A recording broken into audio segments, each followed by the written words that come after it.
continuamos con Más Marquemos Norte. Acá nos queda un poco el espacio. No sé, Daniel, si tú tenés algo preparado para plantear. Tengo... El fogón. No, tengo una... me quiero hacer eco de una... con algún comentario más, quiero hacerme eco de cómo se maneja el poder ahora, pero no tiene que ver con el gobierno, sino con las redes. Hace unos días, concretamente, ayer la vi yo, no sé si es de ayer mismo o de anteayer.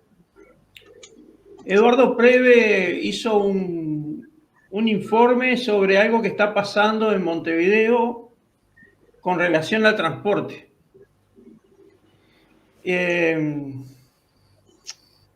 Lo voy a conjugar con otra cosa que ni critico, ni acepto, ni critico. Cada uno es dueño de su vida. Pero cuando me echan a mí la culpa de algo, hay algo que no cierra. Y lo voy a decir concretamente.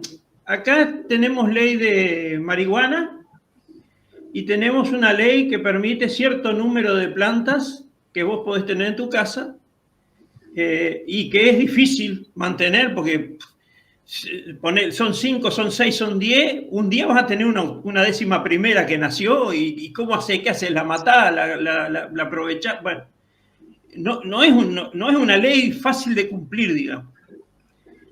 Pero un día llego a la espero que se entienda la comparación que voy a hacer, pero un día voy por una calle, creo que era Democracia, no, Martín C. Martínez, y me encuentro con un murallón, una muralla escrita en una letra muy clara. Se ve que había algún vecino que había denunciado a un tenedor de plantas de marihuana por tener más plantas de las permitidas. Se ve que era eso. Entonces, el muro, nunca me voy a olvidar, decía: vos me denunciás a mí por tener más plantas de marihuana de las que debería, y con eso estás apoyando al narcotraficante, sos un apoyo al narcotraficante. Y yo digo, pero caramba, ahora la culpa de que haya de más o de menos es del que hace una denuncia. Ahora el que apoya al narcotraficante es el que denuncia el no cumplimiento de una ley. Para mí será un alcahuete, pero que apoya al narcotraficante no tiene nada que ver. ¿Y a qué viene esto? Viene a que cuando estaba prohibida la tenencia de marihuana, ese hombre, ¿cómo se hizo adicto a la marihuana o consumidor de marihuana? Apoyando al narcotraficante. Ese es el final del cierre del relato para compararlo con lo que voy a contar ahora. Hay un temita, el sindicato de Uber, que ahora es legal, en su momento trabajó en la ilegalidad porque no estaba permitido Uber, inclusive en otros departamentos no está permitido Uber, y Uber trabaja. Y los trabajadores de Uber, muchos de ellos sindicalizados, trabajan en la ilegalidad. Pero en Montevideo está regularizado. En Montevideo el sindicato es legal. ¿Qué es lo que ocurre? Ahora nos encontramos con que ese sindicato está investigando ilegalidades con respecto al transporte de Uber. Y ahí es donde está la denuncia de este buen hombre, Preve, que le llegó una comunicación de un integrante de ese sindicato diciendo que hay una aplicación que, si vos querés trabajar para Uber, podés ir a comunicarte con esa aplicación y ellos te toman a ti y te dan un vehículo, o si vos tenés vehículo, te hacen trabajar para Uber. Pero Uber no sabe cómo hacen para hacer que una tercera aplicación esté haciendo entrar gente que después no está registrada en ningún lado. No sé si quedó claro. Otra cosa que está pasando es que ahora Uber trabaja con taxímetros. Y si vos pedís un Uber taxi, podés pedir un Uber taxi o un Uber X. El Uber X es un particular que te cobra la vieja usanza. Si viene un taxi, te tiene que cobrar por el fichero. Pero resulta que a veces vos pedís un Uber taxi, te mandan un chofer particular en un auto particular y te cobra por un fichero que él tiene en el celular. Todo esto está siendo denunciado por el sindicato de Uber y denuncia irregularidades. Y a mí me llama gracia porque era un sindicato que trabajó irregularmente durante mucho tiempo y todavía encima hablaban mal del Estado uruguayo, de la Intendencia, y hablaban mal de todo, pero ahora que les conviene, tiran, que era lo que decías, Néstor, hoy, ¿no? En todos lados se cuecen habas. Una aclaración, Daniel, ¿me dejas hacer? Sí. No es que haya más de una aplicación de Uber. Acá hay un problema interno de Uber. Yo lo que entendí es que, bueno, que una operadora que toma un viaje, no es eso. ¿Me dejás terminar? No puedo decir que no antes que termine. Yo te dejo terminar, pero no es lo que yo estoy denunciando. Y lo que yo estoy denunciando, sí. Pero vos estás comentando lo que yo dije. No. Bueno, si me dejás terminar, me vas a entender. Dale. El tema es que la operadora que toma el viaje de ese cliente, en vez de pasárselo a un Uber registrado, se lo pasan a un Uber que no está registrado, ¿tá? Que no pertenece, no está legal, vamos a decir. ¿Tá? Y la gente espera te pasan el nombre y el vehículo que te va a pasar a buscar, y de repente viene otro vehículo totalmente diferente de una persona que tiene otro nombre. Entonces se puede sospechar que desde la interna de Uber están, como te dije al principio, están pasando un viaje a alguien que no está registrado, o una cosa que se cree que puede llegar a ser más real, que gente que está registrada en Uber está vendiendo o alquilando ese registro para que otros trabajen por fuera, ¿tá? Y así se da lo de los taxis también. Uber Taxi también se da. Por eso te cobran con el fichero del celular, porque no tienen el fichero como un taxi como corresponde. Por el lado que sea, acá hay un inconveniente y posiblemente un delito, porque además se da un riesgo muy importante que en otros países ya se ha dado, ¿tá? Que captan la llamada de un Uber, va un auto particular que no está registrado en Uber y dicen que lo mandaron a él al levantar el viaje, ¿tá? Y después terminan en un rapto o una violación o en cualquier cosa. Entonces, es un tema también de la seguridad del cliente que pide el viaje, ¿no? Que pide el auto. Es más complicado de lo que parece de cómo es, de sacar una conclusión solamente que, bueno, que ellos empezaron ilegalmente porque no existía reglamentación, ¿tá? Son el modernismo de las aplicaciones, de los servicios por internet, ¿tá? Que la mayoría no paga impuestos, que se está tratando de regularizar eso de alguna manera para que lo paguen, pero son cosas nuevas que van surgiendo con los avances tecnológicos.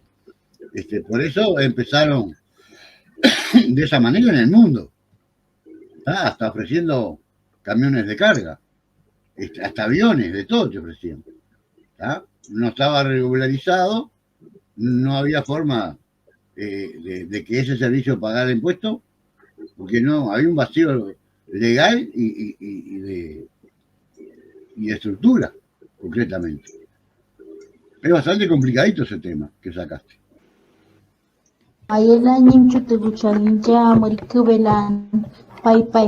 Mi nombre es Diana Gembuel Morales del pueblo Misak. Un saludo desde el territorio. Hacemos la invitación para que sigamos tejiendo e hilando la palabra, sintonizando, marquemos un norte. Soy Andrés Yaguareté de la comunidad charrúa Jaguar Verá del Conacha y los invito a escuchar Marquemos un Norte. Hola, un saludo cordial desde la comunidad Misak de Curachacajibío. Mi nombre es Henry Eduardo Tunobalá. Los invito a escuchar Marquemos un Norte. Soy Mónica Michelena del pueblo charrúa. Pertenezco a la comunidad charrúa Vascuadén Chalá del Consejo de la Nación Charrúa Conacha de Uruguay. Y los invito a que sigan escuchando Marquemos un Norte. Mi nombre es Susana La Cruz, pertenezco a la etnia charrúa y al grupo uruguayo indigenista Xisipalegu y Pernebuco. Los invito a seguir escuchando Marquemos un Norte. La Nación Charrúa Boane, comunidad Betún de Salto, Uruguay, invita a todos los hermanos de la Via Yala para escuchar este hermoso programa Marquemos un Norte. Me conocen por Tacuabé, soy del grupo Quecha, del grupo artiguista Quecha, de Paysandú. Y bueno, les mando un saludo para todos y los invitamos a escuchando Marquemos un Norte. Mi nombre es Marta Nieves, pertenezco a la familia originaria charrúa y soy parte de las mujeres de la costa y de muchas otras agrupaciones. Saludo al hermano y a su programa que se mantiene con fuerza y les propongo, los invito a participar y a escuchar Marquemos un Norte. Gracias. Soy Silvina Nieto, Alvar, Mazum, de la etnia afroindígena Sam, del grupo Ecos Africanos Afroindígenas del Uruguay. Los invitamos a que sigan escuchando Marquemos un Norte. Hola, mi nombre es Erika Lincango, soy quitucara de Quito, Ecuador, quichua zambiseña, periodista indígena migrante, y les invitamos a que sigan escuchando Marquemos un Norte. Mi nombre es Daniel Tunobalá, soy originario del pueblo Misak, país Colombia y del Gran Cauca. Los invitamos a todos los radioescuchas para que sigan en su programa Marquemos un Norte. Mi nombre es Albolivia Gordillo Bautista, perteneciente a Chiapas, una comunidad indígena llamada Tenejapazoil, y los invitamos a seguir escuchando Marquemos un Norte. Cruz Tunobalá Uyuné, vengo del sur de Colombia, pueblo Misak. Lo invitamos a escuchar Marquemos un Norte. Mi nombre es Miguel Antonio Tonobalá, del pueblo Misak. Sigamos escuchando Marquemos un Norte.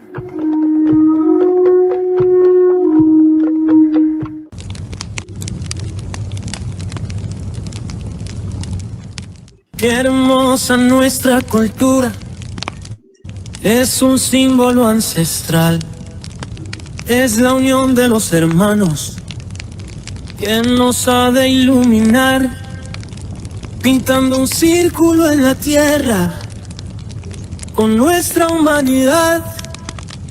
Es donde los charrúas profesan lo horizontal. Solo una voz se escucha en silencio abrumador, donde las llamas bailan, ofrendándonos calor. El fogón originario, llamas de nuestra cultura, es fuego del corazón, es realmente una hermosura. Los ancianos y los niños, también hombres y mujeres, lo cuidan todas las noches, pintando amaneceres. El fogón originario es el que hace el planteo, porque vuela en las noches como pájaro de fuego. porque vuela en las noches como pájaro de fuego, porque vuela en las noches como pájaro de fuego.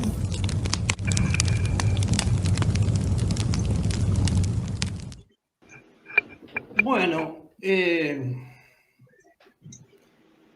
Néstor habló del 18 de mayo y yo tengo algo parecido.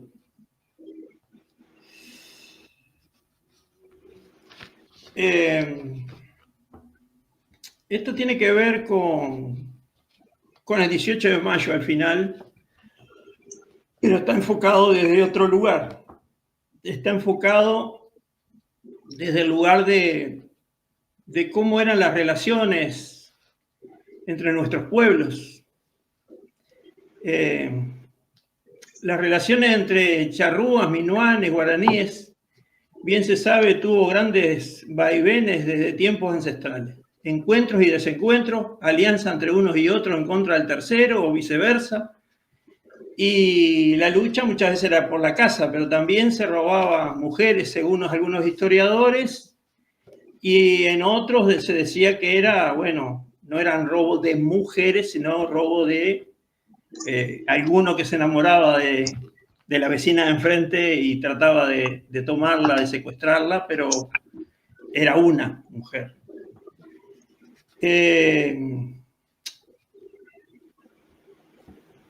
Era un continente sin fronteras precisas, y se hace difícil decir con precisión quién pertenecía a un lugar específico. Lo que sí sabemos es que la antropología nos dice que físicamente el guaraní era más desarrollado para habitar en lugares selváticos, y el minuán y el charrúa eran gente adaptada a la pradera y lugares abiertos como las serranías. En este informe, que tiene un tiempo, yo puse que algo pueden ayudarnos las crónicas de los primeros viajeros, pero en realidad serían solo una guía, porque los europeos tenían una visión del momento, y los historiadores no siempre apuntan lo que deben, sino lo que quieren, o lo que con una visión de las cosas. Entonces, por ejemplo, se nos dijo de una antropofagia atribuida a nosotros, los charrúas, cuando en realidad dicen algunos historiadores que había parcialidades guaraníes que comían seres humanos después de una batalla, y eran, en el caso de los más valientes, para que no se perdiera el valor. Después hay gente que nos dice, historiadores quiero decir, o anotadores, que dicen que los charrúas eran de Santa Fe y que vivían en Santa Fe, Entre Ríos y Corrientes, y que no vivían acá, y otros nos dicen que sí, que vivían acá en el sur, en el Río de la Plata, y que otros nos dicen que la gran nación minuán abarcaba todo nuestro suelo.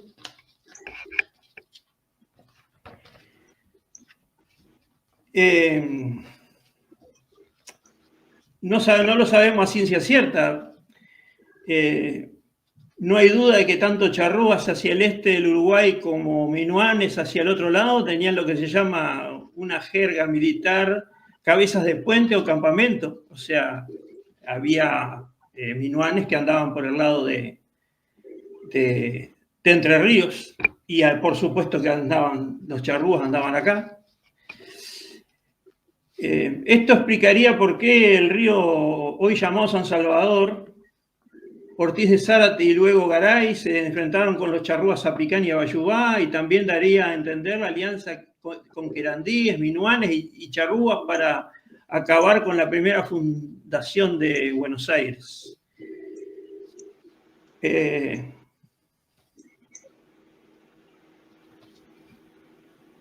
Pero si dejamos el pasado de estas tierras haciendo mención solo a estos grupos humanos, cometeríamos la torpeza de olvidarnos de otros grupos minoritarios que merodeaban desde tiempos más remotos, como son los yaros, boanes, chanaes y arachanes. Todos grupos y etnias que tuvieron contacto registrado con el invasor, sumado a otros grupos que no, pero que dejaron algunos restos de su cultura en algún pasaje por este suelo. Como son los diaguitas, que nos dejaron algunas cerámicas en las costas del río Uruguay, o algún asentamiento tal vez de exploración que nos dejó vasijas hechas por los Coya, a orilla del arroyo hoy llamado con ese mismo nombre. Y tal vez haya más, pero se me escapan o no me llegó la información. Sobre los yaros hay una crónica de un cura que hizo una reducción obsesionado solo con cambiarles la religión, sin respeto ni preocupación alguna por apuntar ninguna de sus costumbres o formas de vida. Lo único positivo de este encuentro fue que sobrevivió el nombre de Moreira, un cacique así llamado por los curas, dada la imposibilidad de traducir la lengua de los yaros y su resistencia a las creencias del invasor. Con respecto a los boanes, las noticias son más escasas todavía. Su nombre, según un cronista que tuvo un encuentro con ellos, se traduciría como venado y se harían llamar así por ser su animal sagrado. Su carne les daba alimento, su piel los separaba del frío, sus grasas los iluminaban por la noche y de sus huesos sacaban armas muy confiables.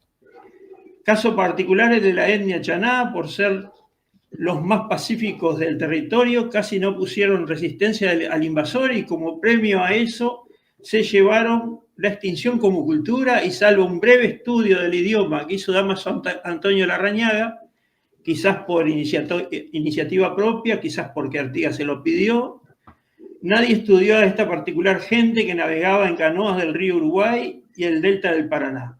Ya cuando el presbítero comenzó a reunir información, solo quedaban descendientes cristianizados y en la reducción Santo Domingo de Soriano, solo quedaban mestizos y blancos ya sin memoria ancestral. Los que más cosas materiales nos dejaron, quiero aclarar que esto que leí hace un segundo está muy cuestionado por algunos grupos charrúas, así que yo no lo afirmo, sencillamente son deducciones que los leí en libros de historia y todo lo demás. Lo que más cosas materiales nos dejaron fueron los arachanes y constructores de cerritos. Sin embargo, algunos estudiosos del tema indígena niegan su existencia.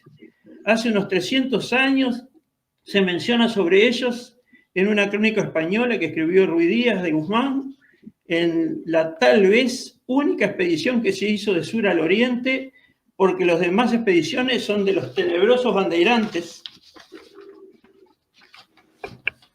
portugueses que llevaban muerte y esclavitud a su paso, viniendo desde el norte y causando seguramente el etnocidio completo de los hombres habitantes de los cerritos.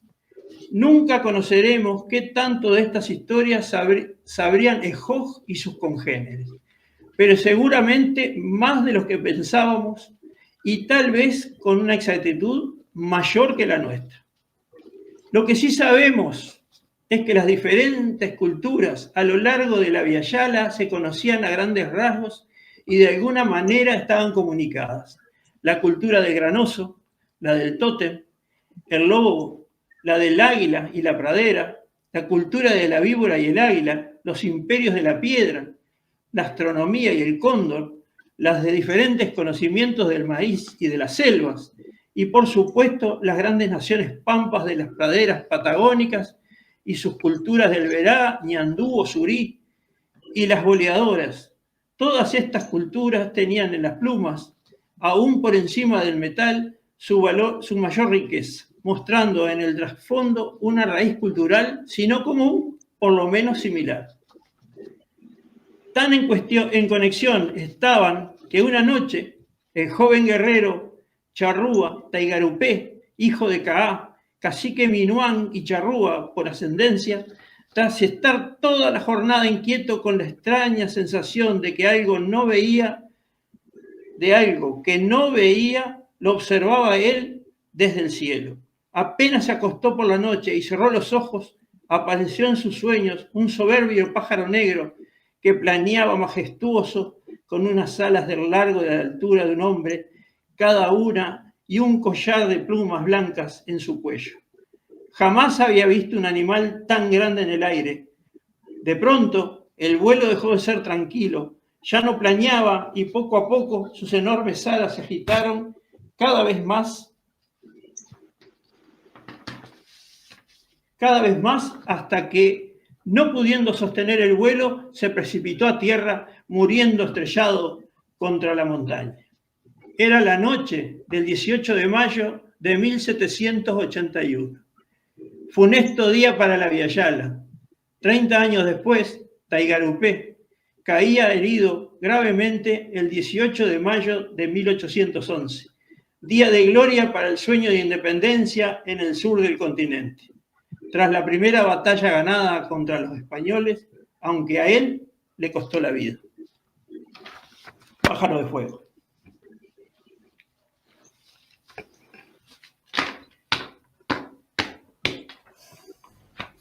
Bueno, gracias por el aporte, Daniel. ¿Algo para comentar, Néstor? No. Bueno, bien. Bueno, para ir terminando, no sé si tenés alguna cosa para agregar, Daniel. No, nada, porque Néstor hizo un informe muy completo y fue sobre este punto justamente. Nada, otra mirada totalmente diferente. Claro. Sí me acuerdo cuando habló de los portugueses que perseguían a los libertos, ¿no? Para esclavizarlos nuevamente, que se había abolido la esclavitud de este lado, entonces se venían para acá y había un comercio con eso, ¿cómo se llama? Los bandeirantes, ¿no?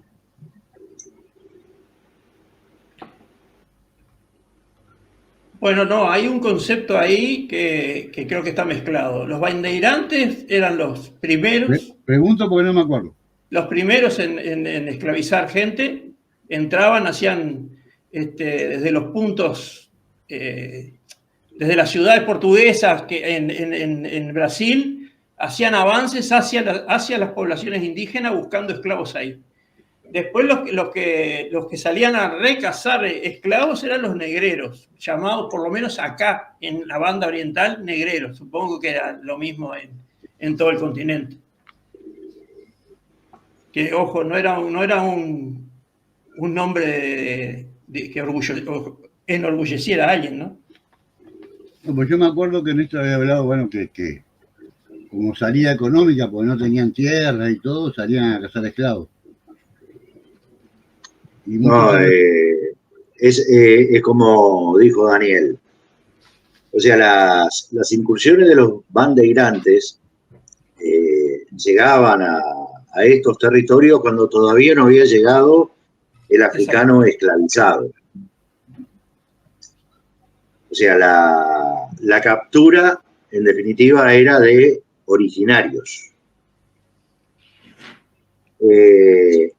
Con respecto a las bandas policiales oficiales o paraoficiales de mercenarios, es lo que se permitió a partir de 1851, cuando se hace el tratado con el gobierno de Montevideo y el Imperio del Brasil, de límites y de comercio también.